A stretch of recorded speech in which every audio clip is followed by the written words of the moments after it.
Everybody, welcome back to the Sunnydale Review. I'm Brian. I'm Jillian. Jillian, how you doing?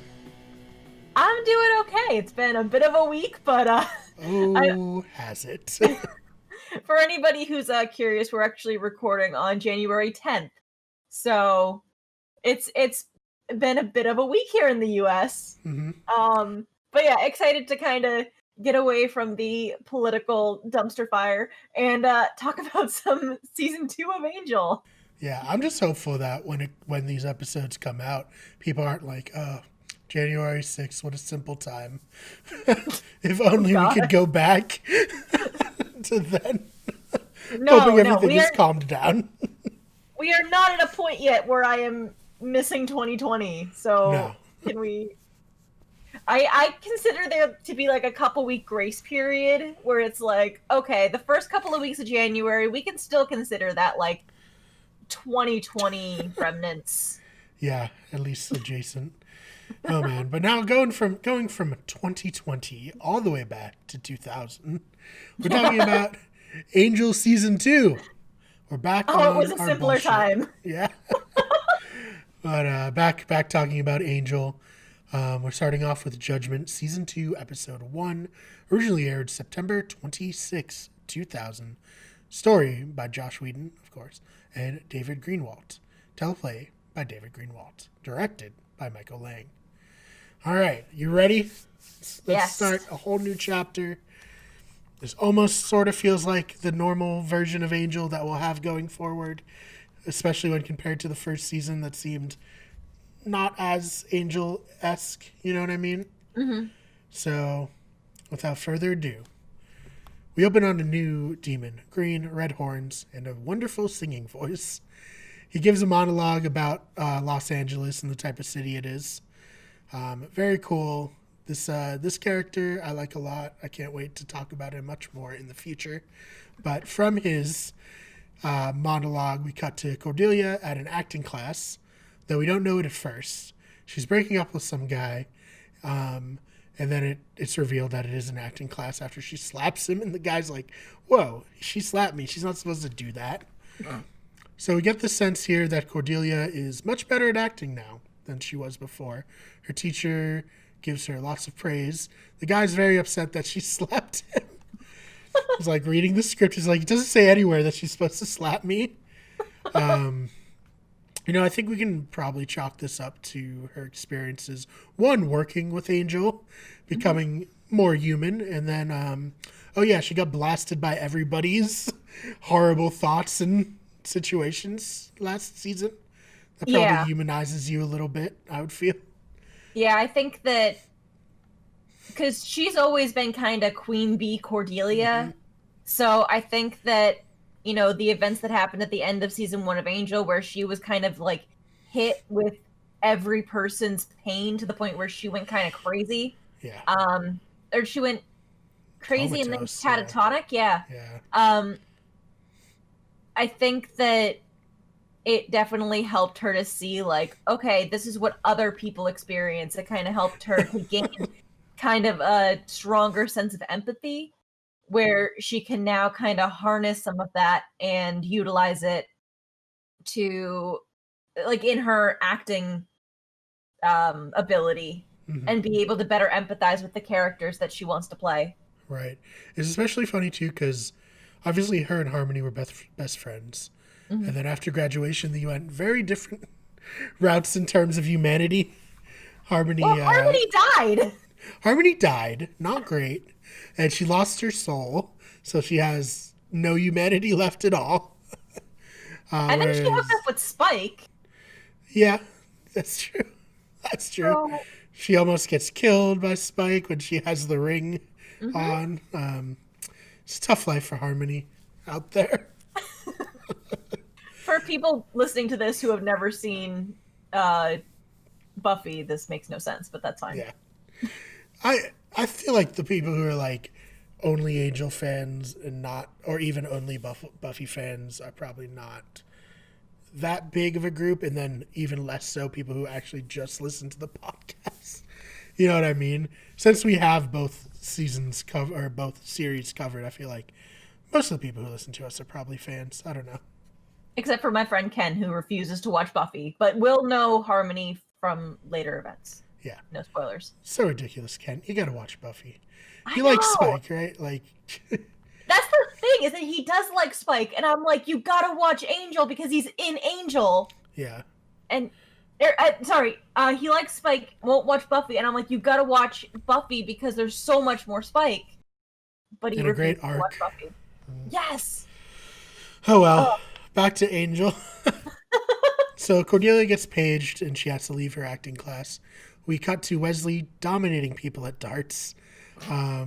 He catches the eye of a cute girl at the bar and he tries to like be all smooth and suave and like throw a dart without looking, and then you just hear someone scream. And he gets paged and he has to leave. So the trio enter a gym and there's some cool shots that are ruined by Amazon, I noticed when taking notes for this. So usually I have DVD copies that Jill provided me, and I don't have to deal with this, but Amazon does the widescreen, so there's a really, really cool tracking shot that's ruined by David Boreanaz standing at the end of the shot before joining it. There's a shot where he's not supposed to show up in a reflection, so he's not standing there. But Cordelia's supposed to be standing right next to him, but she's also not standing there because she was cropped out, presumably. So when I was watching with Jenny, who hasn't watched these shows, she asked me if Cordelia was also a vampire. I was like, not great. Yeah, we've pointed out before, both in Buffy and Angel, that the HD remasters were not properly done. No. There are times where you can see crew members, cameras, equipment. You can see, like in this case, a special effect that was done in a practical way, but due to it being not properly done with the HD remasters, where things are supposed to be in a 4:3, and things were shot with the intention of being in a 4:3 aspect ratio. The HD remasters were done using original footage from the show, which is great, in a 16:9 format. However, since there were things that were intended to be cropped out when it was shot in 16:9, but then cropped down to 4:3 for actual airing, they didn't always cut out what they should, or, preserve practical effects. Yeah. That should have been preserved, but they just didn't care enough. I wonder if it's like, because people like us have watched these episodes so many times, we're more free to look around the screen and not like focus on the action. I would be interested. Although, like I said, Jenny, who'd never seen this, automatically noticed Cordelia not in the mirror. But I'd be interested to see if this is as big a problem for people just watching it for the first time. You know? Yeah. So maybe Ken can watch Buffy on Amazon for us and let us know. So in this episode alone, we have showing a practical effect that was supposed to be Angel not showing up in a mirror, but you can see him just standing further down the line. Yeah, which is like supposed leaning to be awesome... against a pillar, like just chilling. Yeah, just waiting for Cordelia and Wesley to walk by so that he can join them, so it's going to look like he wasn't in the mirror. Yeah. We have Cordy not showing up in a mirror that was not even supposed to be on camera. Mm-hmm. We have Angel showing up in a mirror that was not supposed to be on camera. Mm-hmm. So, yeah. A mess. But anyways, the bust down a mirror that he's not supposed to show up in. And there are some demons sacrificing people behind there. They beat them up. Cordelia drops a weight on one's head. They kill the demons, save the day. Cause a lot of property damage, but still. It's fine. It's fine. So then they head out of there. And we get back to Cordelia's apartment, where the trio are going over old demons that they killed over, like, I presume, like, the past year, at least a few months since the end of season 1. They're trying to figure out if any of the demons that they killed could have been what Wolfram and Hart raised at the end of last season. Wesley has a theory that one of the demons they killed was it, but still, they're not sure. Then we cut back from that conversation to Wolfram and Hart and the remaining 2 lawyers. We lost evil Sheldon Cooper last season. Um, our Passion of the Nerd lovingly refers to him as Evil Bazinga, and I love it. We lost him because he was trying to leave the firm. But Lindsay's still here with his one hand. Can't open CDs for Darla and Lila, right? That's her name, the other lawyer. She obviously ribs him about that a lot. But so Darla is hanging out in Lindsay's office listening to is it Chopin? I think so. She seems to be really out of it. Kind of almost like Drusilla, honestly. She's just like super airy and saying a lot of weird shit. But eventually she does kind of remember stuff, including Angel killing her in Buffy and how she, is associated with Angel, sired him, and how she wants to pay Angel a visit. So that's good. That's going to be an awkward, hi, honey, I'm back. Didn't I kill you? Yeah. Because if we needed anything else, we definitely didn't need Darla back in the picture to complicate things for Angel. No. So Angel Investigations, so they don't have that's all I could really think, because they don't have a name like the Scoobies, so I guess I'm just going to refer to them as Angel Investigations from here on. When I say that, it's Cordelia, Wesley, and Angel. Yeah, I think that's how I refer to them in my head too. Yeah. Or so, they're like the team or something. Right. They're trying to figure out what demon they're looking for after Cordelia has a vision.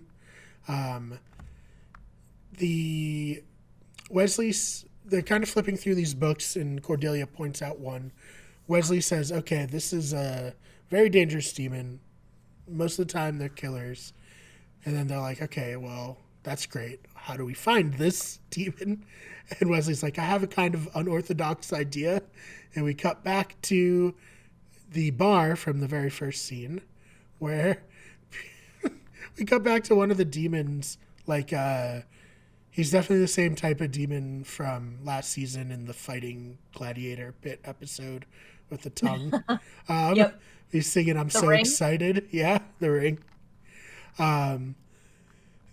It's very fun. So it's a karaoke bar that doesn't allow any weapons or violence. It's a safe haven for demons. And the person who owns it is a demon named Lauren. He's the one that we saw at the very beginning of the episode.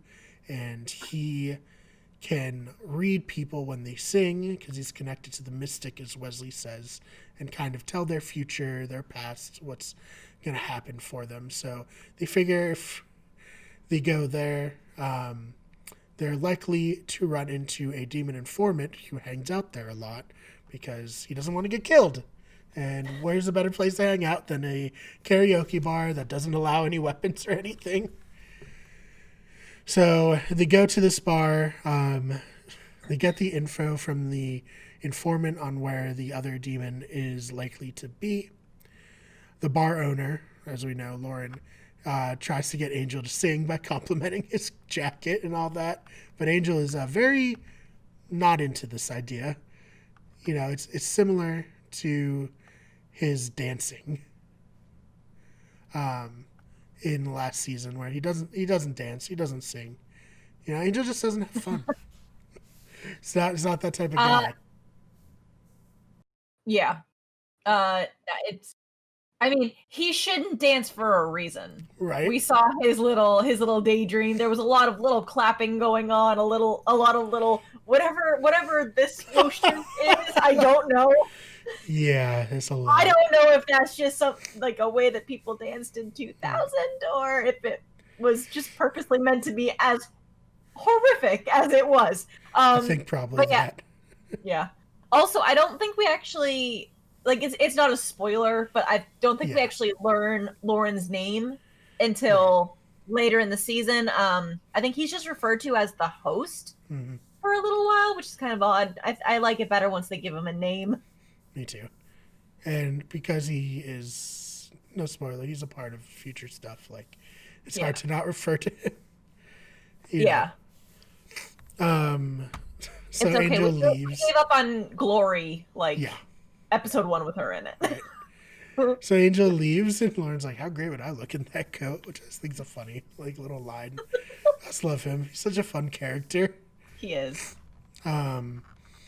So the informant had directed Angel to the train tunnels. That's where the demon likely would be. He goes there. Angel sees a pregnant woman. He tells her that it will be okay. The other demon comes around the corner and starts immediately fighting Angel. The pair fight for a little bit. Angel ends up killing him by snapping his neck. The pregnant woman tells Angel that the demon was her protector and was protecting her from something called the Tribunal. Probably could have said something during the fight, I feel like.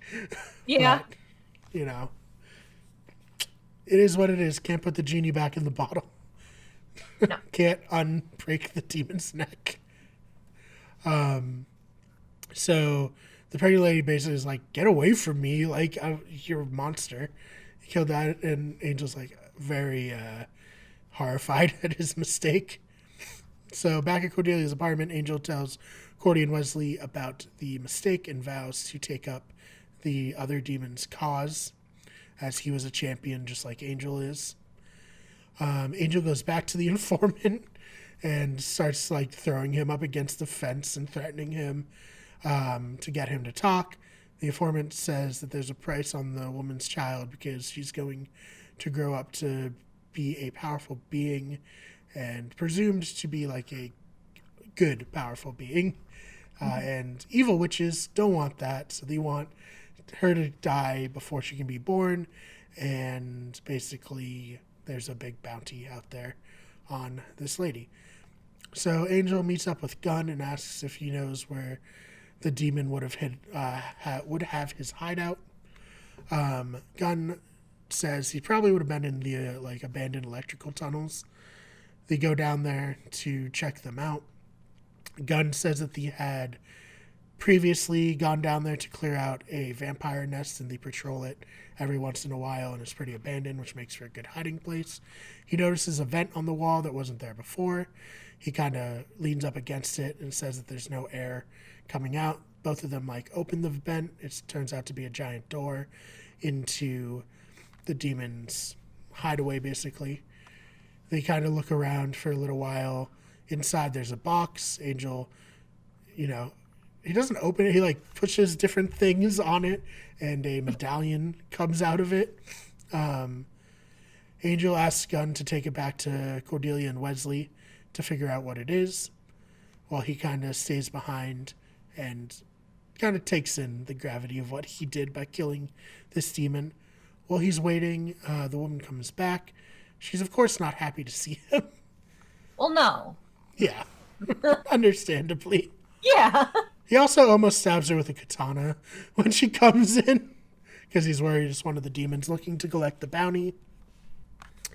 He's like, "Okay, I'm really sorry about that. I'm going to take up his cause or his quest." And she's like, "You sound just like him, all you people with your causes and quests and ancient rituals and whatnot." She just wants to go back to having a normal life. Angel convinces her that he's not there for the prophecy. Like, he just wants to protect her because it's the right thing to do, especially given with what he did. As she's about to leave, they get attacked by a demon. Angel kills it. Gunn arrives at Cordelia's house, and there's some funny misunderstandings with his name. He knocks on the door, and he's like, "Hey, it's Gunn." And Wednesday's like, "What did he say?" Cordelia's like, "Something about a gun." And Wesley's like, "I'll have you know that we're well trained in fighting and stuff." And he's like, "My name is Charles Gunn. I'm a friend of Angel's." I'm like, "Oh." And then, like, when they get in there, Cordelia's like, "Yeah, Angel's mentioned Gunn before. He's a cool guy with a cool street tag." Or with a fly street tag. And Wesley's like, "What does he fly?" And he's just like, "My name's Charles Gunn. Gunn's just my last name. It's not a street tag." And it's just very fun and awkward for them. Gordy doesn't know when to just stop talking. No. So Gunn gives them the medallion to, research. Back with Angel, he brings the woman to an old hotel that he seems to know well. They get attacked there, and he tells the woman to go to the address on his card, which is Cordelia's apartment. Don't know how Cordelia feels about that. Um, Well, having her, did they get new cards printed up? they must have. So she would have been the one to do it. So I Yeah. bet So she feels okay with it. yeah, it's like she must be okay with. You would think that they would not want to have the address on the cards. They would want to have like a phone number, but Yeah, I just don't call know. us. Yeah. Call us. Call We'll us meet and in public. Yeah, we'll give you the address over the phone, but like, let's not circulate this around. But they do have like drop-ins, so Right. I don't know. So yeah, Angel gets back to the apartment, but the woman isn't there. Angel laments on how he thought he was on the right path, and he felt like, the way he puts it, he could see the light at the end of the tunnel to becoming human again, with all the good they've been doing over this, like, off-screen time. But this situation was a huge setback, and he just doesn't feel like he's as close as he thought he was to, getting the redemption he desperately wants. In the meantime, Wesley realizes that the medallion, what it is, and it's used as like the champion. How to explain this? There's this thing called the tribunal. They're a mystical, like, tribunal, like judges, who pass judgment on whether or not they'll help people. And the way that they try their cases is they have a champion fight on behalf of the person who's receiving judgment against their champion. And in order to do that, you need to like have the medallion to be like, I'm the champion, I'm the one fighting for this person. Mm-hmm. So they realize that they have to find her because the tribunal is not bound by, regular laws. It can literally appear anywhere, and she can't escape it. So they go back to the karaoke bar. Angel sings for Lauren. Lauren and him have a fun little back and forth. My favorite part is like, why'd you pick the song Mandy? And Angel's like, well, I know all the words. And then he like leans in close. And he's like, also, I think it's kind of pretty. And Lauren's like, and it is, you big sap. Angel's a Barry Manilow fan. What can we say? I love it. His singing is so bad. It really kind of is. Mm-hmm. I don't know if it's intentionally that bad, but it's so bad. Yeah, I don't know. Thankfully, Angel wasn't there in Once More with Feeling, so like, yeah. It's hilarious. So yeah, Angel gets the location of where the woman's going to be from Lauren. He goes to find her. The tribunal raises out of the ground, like just on a street, and stops her. There's a demon knight on horseback. She has no champion and no medallion, so they're basically like, well, I guess you gotta fight then. There's like this demon knight on horseback bearing down on her. But luckily, before it can kill her with a sword, Angel arrives. He has to joust the demon in the middle of the street. So campy. I love it, but it's so stupid. like, oh, thankfully there were no humans and no cars around for any of this. How convenient. Yeah, there's and cars also, in the background, but not on the street. Were they gonna make like the 8-month pregnant woman joust on horseback? I think they were just gonna have the demon kill her with a sword. Oh, okay. Anyways, they ride at each other, and Angel actually hits him first, so nice. Good stuff. And then they turn around, come back toward each other again. Angel gets knocked off. The knight comes back at Angel. He has a mace that he's like flailing around. Angel pulls out a sword, kind of wraps the mace around the sword and pulls the demon off of his horse. They fight, and the demon stabs Angel. And they're like, well, okay, he loses. You're not going to be protected. And then Angel like crawls over to like gets up, takes out the sword. It's like I'd like to appeal that ruling, and cuts off the demon's head. So the woman's safe. She'll be watched over, as will her daughter, until she comes of age by the tribunal. Angel, we cut back to Cordelia's apartment. Throughout the episode, they had a whiteboard of all the cases that they had solved, the demon, what happened, and how it was resolved. And Angel takes that down. He says that he realizes that they shouldn't be keeping score, and Wesley agrees, like, it's not about keeping score, it's just about helping people. And then we go to Angel visiting Faith in prison, which I thought was really cool. Really love to see Faith. Apparently a girl tried to get her wrap up by stabbing Faith, and Angel's like, oh, is she alive? And Faith is like, yeah, she's alive. But her, like, I took the knife and her wrist is like broken basically. And then Faith had to get beaten up by the guards because of this. But yeah, Faith didn't kill her, so progress, right? Yeah. I mean, this is good. She's working on being a reformed murderer. Yeah. So yeah, they kind of bond over their shared quests for rehabilitation and forgiveness and all that. And the scene fades out as they're talking, which I thought was a great way to end this episode. Yeah. I would have liked more of this, honestly, but it is what it is. So yeah, I rated this one a 6. It's like the definition of fine, but there's some campy elements that are really good, like Angel singing in the bar, and some campy elements that don't really work that well, such as the trial by combat jousting in the middle of the street. What'd you think? I will give it a 7. I give it bonus points for Mandy and for Faith. Yeah, and it should be mentioned the outro credits, just like with the dancing, have a blooper reel of David Boreanaz on stage, just like singing, but also like playing to the crowd and stuff. Yeah, it's very fun. Oh yeah, but so, yeah, that's that. It should be mentioned also that season 2, J. August Rush, so the actor who plays Gunn, got added as a series regular, so he is in the opening credits. Also, Wesley, who kind of had to get added in mid-season last season. Now in the opening credits, they have like a shot of the actor with like some background stuff behind him.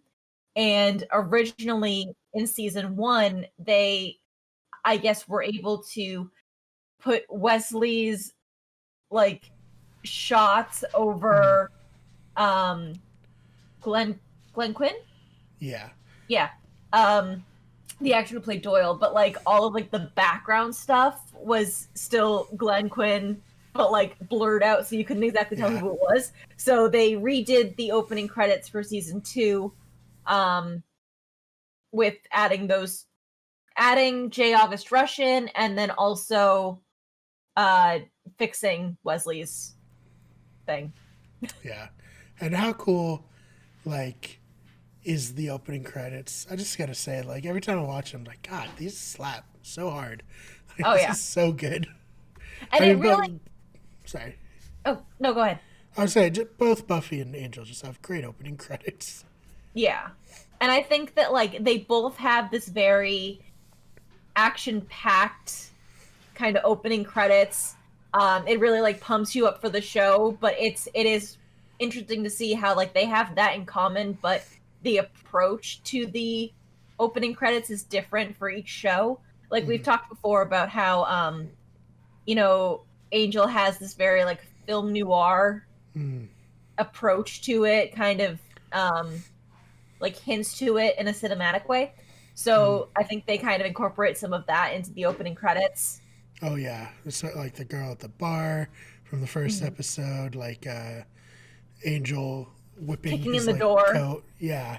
He like Yeah. whipping his coat over the camera and walking down like the dark alley that Mhm. remains, I think, till the very end. Like I they think keep so, yeah. that as the last shot for the intro till the end. But yeah, it's cool because the keep a lot of like the clips in between the actor clips. Like each season, they'll change what the actor is doing in their little like, Mhm. David Boreanaz and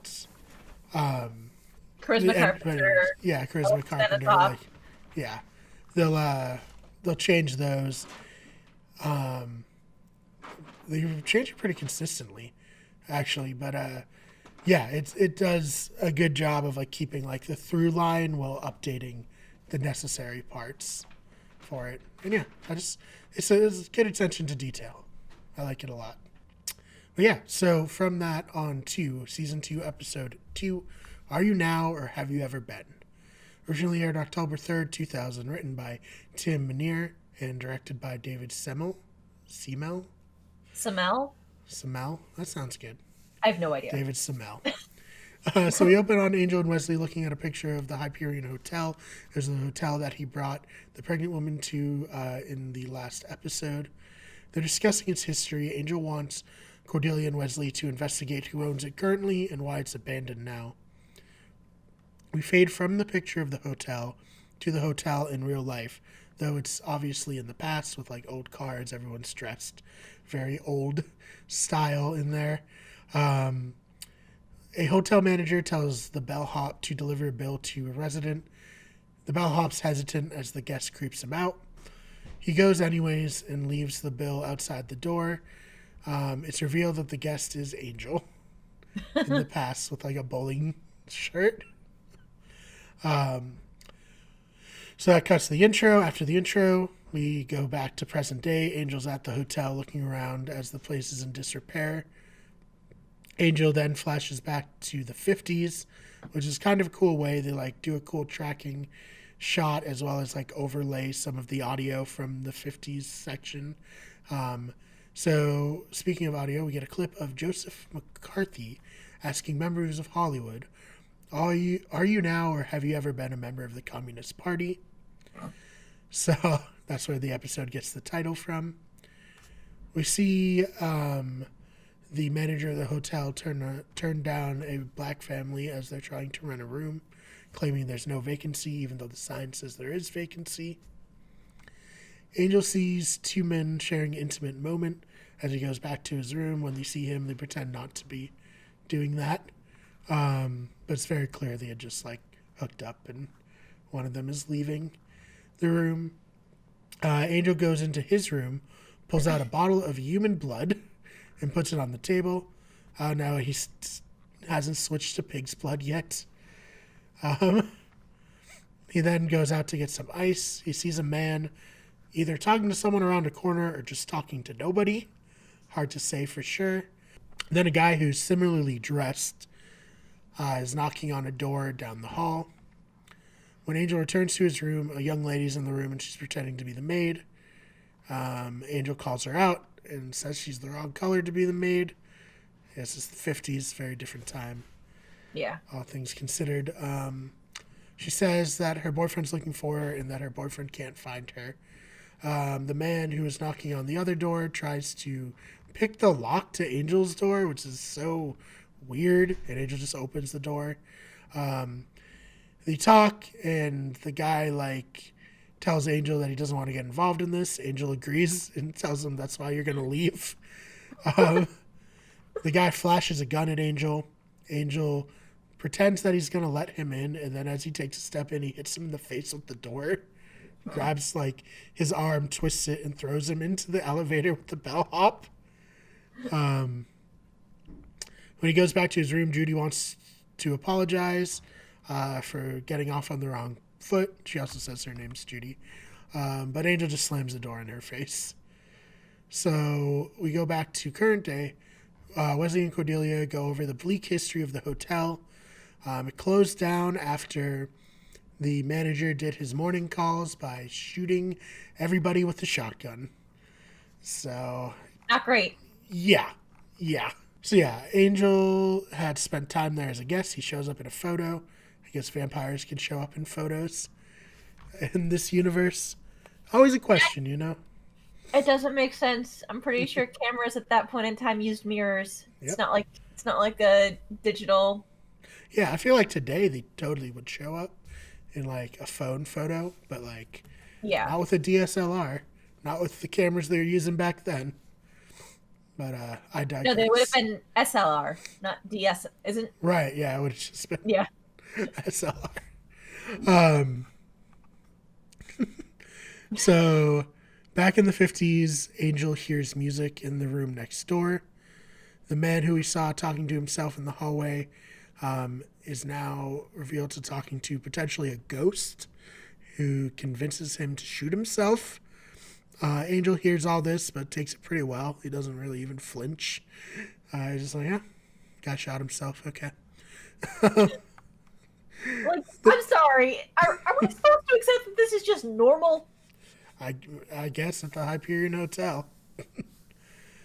Um, the bellhop and the manager find the, or well, they check out the body after one of the maids found it the next morning. The manager says that it's the third suicide in 3 months. And then the ghost starts talking to the manager, saying that if they report it, the cops will shut them down for all the suicides happening there. So he tells the bellhop to store the body in their meat locker. So that's good. Don't really see where his plans are going here. So an actor who was actually the guy who Angel saw earlier, who was hooking up with the other guy, and a screenwriter discuss the suicide. The screenwriter says it's good that they aren't reporting it because they don't want police or press snooping around the hotel. The ghost whispers in the ear in the other man and asks him if he feels safe, and poses that maybe this wasn't a suicide. So that's good. Also, he's just this demon or ghost or whatever is just a messy bitch. He loves creating drama. Um, so Judy and Angel cross paths again, I believe outside of a play, because they're talking about the storyline of it, but she says it's cheaper than going to see a movie. So I guess maybe a play. Um, she says that she couldn't stay at the hotel after what happened. Judy, could you imagine that wallpaper being the last thing you see? Angel, maybe it was the wallpaper that drove him to do it. Which is a possible reference to the short story The Yellow Wallpaper, I think, which has a lot to do with like someone staring at wallpaper and debilitating mental health. But, Oh, I've never read it's it. a good short story. So Angel asks her if her boyfriend came back. It's kind of implied that he knows that the boyfriend wasn't a boyfriend, especially with the gun and everything. She says no and thanks Angel for his help, but Angel's very dismissive. Back to present day, Cordelia and Wesley see that the bellhop was arrested for the murder of the suicide victim. Back in the 50s, the actors and screenwriter are speaking with the man who the ghost whispered into his ear about if the suicide was really a suicide, maybe it was actually a murder. They're all getting very suspicious. Angel is beckoned by Judy to come to her room. She's worried about the police stopping by about the suicide victim, because if they stop by, they'll start asking questions, as that's not good for her. And she assumes not good for him too, because if you're staying at this hotel, it probably means that you're doing nefarious things. They must have like really good rates or something. Oh yeah, yeah. It's definitely like the rundown. Like we don't care what you do as long as you pay us money. Like not our business type of a Yeah. place. So it turns out that Judy had stolen money from a bank that she had been working at in Kansas, because they fired her when they found out that she's half black and half white. She says that she doesn't feel like she belongs to either group because even she doesn't know her father at all, and her mother's side rejects her for being half white as well. Angel can relate to her being a vampire with a soul walking a line between humans and demons. Angel agrees to help her. Back in present day, Wesley realizes Judy is presumed dead and checked into the hotel in 1952, which was the same year that Angel was there from the picture. We flash back to Angel and Judy, who are hiding her suitcase full of money in the basement of the hotel. Judy wonders if she gave it back to the bank, if they'd forgive her. She wonders if forgiveness is even possible. Period. Angel realizes that there's something in the hotel that's causing people to act paranoid. Back to the present day. Angel finds the bag still in the hotel, covered in dust with the money still in it. Cordelia tells Wesley that the demon is... I wrote confused, but that is not what I meant to write. Cordelia basically tells Wesley what the demon is and how it causes people to be paranoid. Wesley's like very perplexed. He's the one who's very confused at how she knows this, and that she's like, Angel's on the phone. He's like, okay. So with Angel on the phone, Angel fills Wesley in on what the demon is and tells him to get gun and to have all three come down because they're going to perform a ritual to make it corporeal. In the 50s, Angel goes to a man with spell books who immediately knows Angel is a vampire and tries to throw a Bible at him. It's kind of a funny scene. He's like, I'm looking for some books, and the guy's like, how about this one? And he like catches it as a Bible, and it burns his hand. And then it seems like Angel runs away, and the guy's like outside with a cross and stake, like, yeah, you run, you coward. Tell all your friends that I'm thinking about putting my bed in here too, so you won't be able to just walk in. But then it turns out Angel was just hiding and like grabs the guy by the neck. He basically convinces the guy to help him by threatening him. That seems to be the Angel way, to a certain degree. Definitely. As you said last season, what's your plan? I don't know. I thought I'd start punching some things and see where that gets me. Yep. Hasn't really changed in the 50 years since then. Back at the hotel in the 50s, the screenwriter accuses the actor of killing the man, as he might have seen him hooking up with that guy and would have exposed him for being gay. That guy, the actor, counters, saying that the screenwriter's a communist and maybe he killed him. Someone else says that, I think it's the manager, says that the actress had asked him about a gun in the past. So it's just starting to devolve. Angel gets all stocked up. He gets the things he needs to perform the ritual to make the demon corporeal, as well as a giant axe. He comes back to the hotel, which is just completely descended into chaos. The private eye uses this chaos to show everybody that he has a picture of Judy and is looking for her. This causes them all to blame Judy for killing the person. So they're all like huddled around her, yelling at her, saying that she's a murderer. Angel comes back and sees this. He drops his stuff to go and try to help. But then Judy says that he's the one who murdered the guy. And the mob turns on him because they see what's in his bag, which is a bunch of, in fairness, not the best stuff to just have. Giant axe and whatnot. But they take Angel, they bring him to the hotel balcony, and they hang him from the balcony, which I'm a little surprised didn't kill him, because doesn't that like break your neck? Isn't that how like people... I think when you're hanged, it's mostly suffocation, but people usually do break their neck, like due to the drop.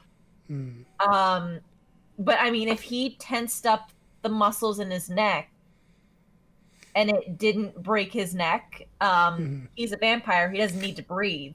Right. So he could pretend to be suffocated, and then don't they kind of just leave him there?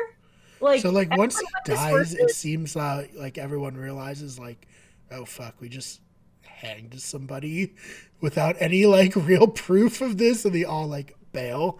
Or due process of any kind. Yep, just complete mob justice. Like, And they all seem to come to their senses and they're like, oof, I need to go. This has gotten out of hand. Just a tad. Yeah. So with them all gone, Angel is able to free himself from the noose and drop down. The demon, like, emerges because his feeding is feeding on, like, the paranoia of everybody. And he says that because Angel restored Judy's faith in people by helping her, the fact that she was able to, like, completely throw all that out the window and just use him as a shield against her being killed was, like, the biggest meal he's had in a long time. The demon's like, there's a lot of other people who need help. Maybe you can help them too. And while Angel doesn't agree to that, he does basically be like, you can take them all. And he leaves the hotel. So, very sad. Yeah. Angel's just trying to help. So, but I mean, at the same time, like, even though this is sold Angel, I don't know, like, I can't really blame him for being angry at the people who literally just hanged him in the main lobby of the hotel and just left him there. No, so I don't know. I get it. I get it. Yeah. I'm not blaming him either. I'm slightly confused about the timeline here because sorry, I'm watching my cat's like stretch in the background. It's adorable. It is. Okay, so the timeline is like Angel is in like Europe, right? Or whatever. Right. Turns into or Ireland? Is he Irish? Yeah, that's where he comes from, yeah. Yeah. So he's in Ireland, gets bitten by Darla, turned into a vampire. Him, Darla, Drusilla, and Spike kind of caused mayhem for a long time, presumably. Angel then bites the gypsy girl, kills her, gets sold by the gypsies, or re-ensold by the gypsies. And then he takes off for America, but when we kind of meet him in Buffy, he's like, eating rats in the sewer, like still tormented by the ghosts of the people that he killed. So I'm like, where does this take place in that timeline? Yeah, I think the 40s were a good time for Angel. we see a couple times. I know spoilers, but they flash back to like this area of time a few times through this series, and he seems to be put together relatively. But he definitely has a downward spiral by the time the 90s roll around. Yeah, because that's when Whistler finds him, and like his hair is long and dirty, and he's eating rats in a sewer and all this stuff. I'm like, what? When did this happen? When did he have his shit together? Hey, maybe this is one of the moments that drove him to like rejecting humanity and everything. Maybe that's why he's fixated on the Hyperion. Mm-hmm. He's like, I could try to help people. And then he tried and he gets smashed down like hard. And he's like, okay, never again. I'm out. But yeah, I don't know. I'm sorry. We can finish up this episode. Yeah. Good questions, I think. But yeah, so back in the present day, the demon gets exposed from the ritual, becomes corporeal. He's like, oh, you've brought me more like snacks to feast on, and they're very paranoid, especially that one. And he points at Wesley, and he's like, what? I mean, it makes sense. I know. If anyone's gonna overthink stuff and be paranoid, it's Wesley. But Gunn tries to shoot the demon. The demon throws Gunn against the wall. Angel grabs one of the demon's tentacles. There's a fun moment where he turns to Cordelia. He's like, watch out for his tentacles. And Cordelia's like, what? And Wesley's like, tentacles. She's like, oh. So, yeah, Angel grabs one of the tentacles and stuffs it into an electrical box and electrocutes the demon to death. Before he can do that, though, the demon tells Angel that he's been feeding for years on, basically on Judy's for this whole time. So Angel realizes that Judy's still there. So after they defeat the demon, Angel goes to Judy's room. She finds her there. She's very old. She says that the demon kept everyone away from her room. Angel comforts her, forgiving her for what she did. She lays down to rest, and as she does, she passes away. Back downstairs, Wesley's spiraling as the demons pointed out how paranoid he can be. Gunn and Cordelia are just ready to leave. There's a fun moment. Cordelia's like, I'm ready to get out of here. This place is creepy. I hate it here. And Angel's like, we're going to say, he's like, yeah, if you throw a couple of throw pillows, you can really make the place look like home. But it's really good, by Charisma Carpenter, from one word to the next, just shifting everything. Wesley protests about them having to stay. He says that this is a house of evil. Angel says, not anymore. Wesley says, Angel, do you find me especially paranoid? Angel's like, not especially. And Wesley's like, oh good, I was worried. And then the episode ends. So what'd you give this? So I get that it's a cool episode. I get that the going back and forth through history is kind of cool. I don't know. I'll give this one a 7 as well. Honestly, this is not a when I go back and watch episodes of Angel just for fun, this is not an episode I turn to. And the paranoia demon really kind of freaks me out. It freaked me out the first time I saw this episode, and it still kind of gives me the Wiggins today. Yeah. I do think it's kind of cool that Angel is so much bad happened in this hotel that we're going to use it for good. I do like that. But yeah, what did you give it for a rating? I give it an 8. I do like it quite a bit. I always am a sucker for the flashbacks in Buffy and Angel. I really like them. I liked this, the whole theme of, trying to be someone who you're not actually, and trying to present something to the world that you're not, and how, Judy does that as she's passing as white. Angel does that as he's passing as human. The actor is, probably a Hollywood heartthrob who's, gay in real life, which was really not a chill thing back then. Mm-hmm. Unfortunately, the screenwriter is a communist, which they were, McCarthyism and all that. And it's just, I just thought it was an interesting episode. I like the hotel a lot. And this is what I'm talking about when I talk about, what feels like Angel or not is, a big part of that is the hotel set, Yeah. The library in the first 3 seasons of Buffy. That feels like Buffy. Yeah. It feels like Angel. So, yeah, I liked it quite a bit. But, anything else you want to add before we get on out of here for this episode? If you want to hit me up on Twitter, you can. I'm at Jillian_Swan. I am notoriously bad at replying to tweets and messages. This is an ongoing joke on the podcast. So if you want to reach out to us for anything, please reach out to Brian, because I don't monitor that stuff as I apparently should. And I live online, so if you DM me, I will see it. We should get for media inquiries, please reach out to this email address or something. Let me see if we have that on, because I think we had it on the Wicked Get Everything Twitter at one point. Yeah, Wicked Get Everything at Gmail for requests or anything. Do you monitor that? Yeah. Okay. That's the sign in for the main YouTube channel and everything, so it's always signed in. Oh, okay. But yeah, so if you want to reach out to us for anything or collab, please reach out to Brian. Don't reach out to me. I won't see it in any sort of timely manner. It's 6 to 8 business weeks for me.